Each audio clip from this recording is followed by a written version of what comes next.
인도네시아 축구가 신태용 감독과 함께 놀라운 변화를 겪고 있었는데요. 최근 그 결실을 맺기 시작했습니다. 피파 랭킹 24위인 호주와의 0대0 무승부는 그야말로 역사적인 순간이었는데요. 이는 단순한 우연이 아닌 체계적인 변화의 결과였습니다. 신태용 감독이 부임한 이후 인도네시아 축구는 새로운 도전을 시작했는데요. 그 중심에는 과감한 전술 변화와 선수 영입 전략이 있었습니다. 신 감독은 먼저 팀의 체질 개선에 주력했는데요.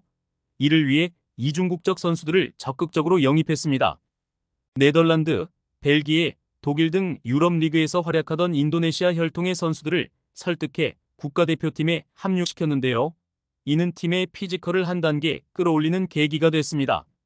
특히 네덜란드에서 뛰던 키넨 이사르디의 합류는 팀에 새로운 활력을 불어넣었는데요. 그의 유럽식 플레이 스타일은 팀 전체의 경기력 향상으로 이어졌습니다. 또한 신 감독은 젊은 재능 발굴에도 주력했는데요. 그 중심에는 마르셀리노가 있었습니다. 신 감독은 마르셀리노의 잠재력을 일찍이 알아보고 그를 국가대표로 발탁했는데요. 이는 당시 축구계에서 위험한 도박으로 여겨졌습니다.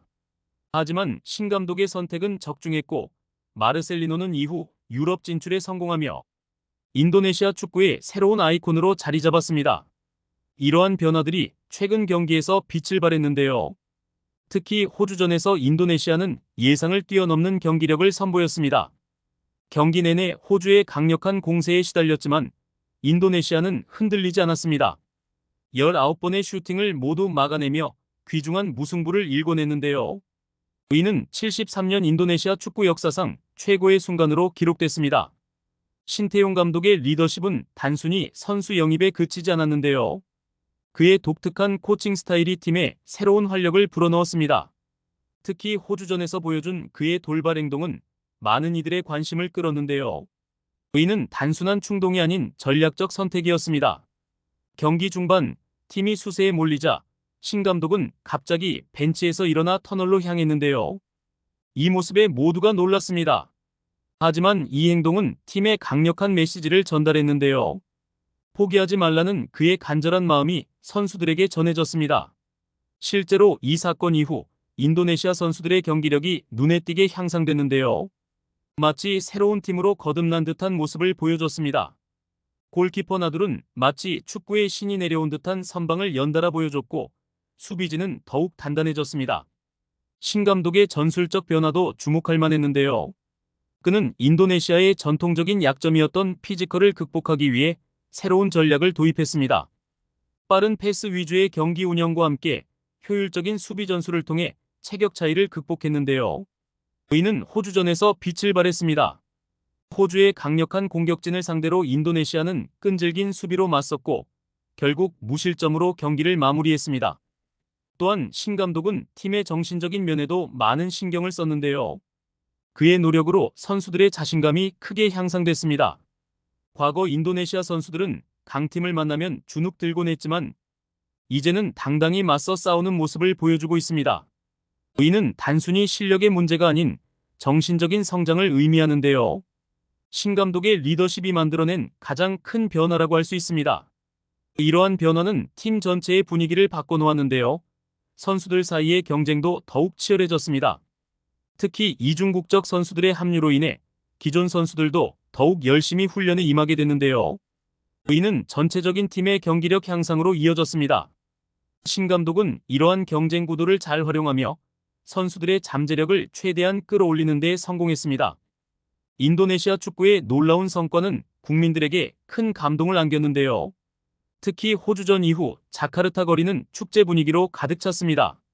수십만 명의 시민들이 자발적으로 거리로 쏟아져 나왔는데요. 그들의 눈에는 기쁨의 눈물이 고여 있었습니다. 이는 단순한 경기 결과에 대한 환호가 아니었는데요. 73년 동안 묻어두었던 축구에 대한 열망과 자부심이 한꺼번에 폭발한 것이었습니다. 소셜미디어에서도 반응은 뜨거웠는데요.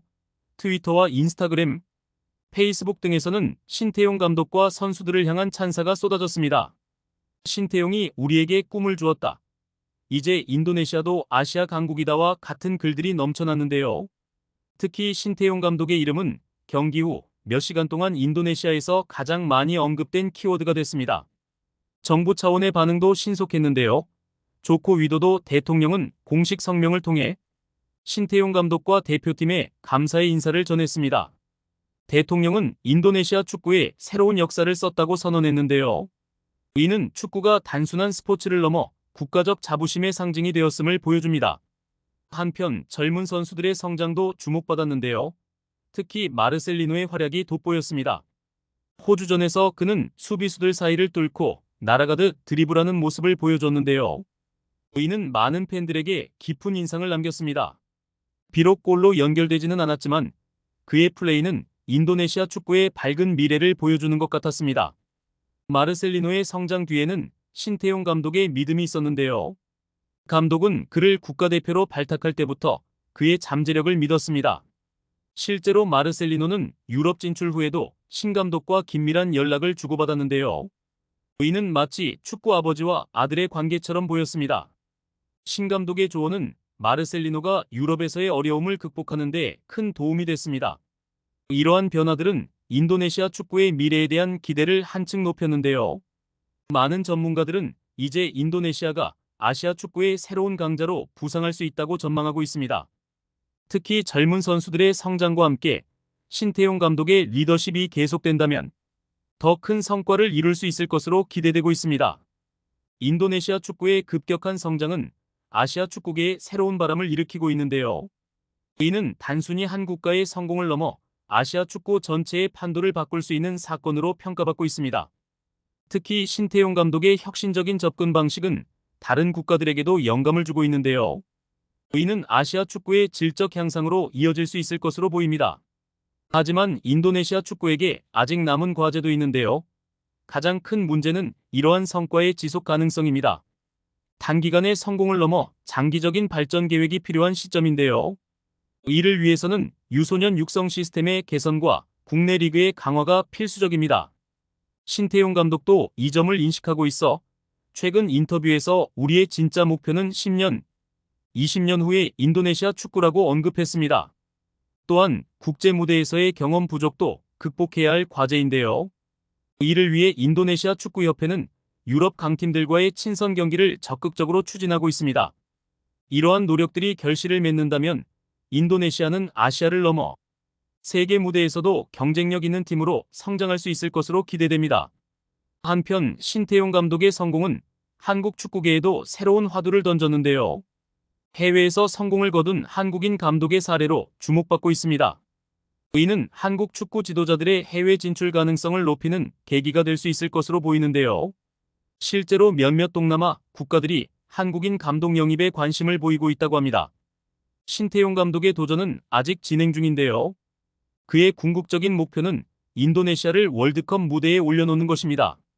비록 아직은 먼 꿈처럼 보일 수 있지만 지금까지의 성과를 볼 때 불가능한 일은 아니라는 평가가 나오고 있습니다.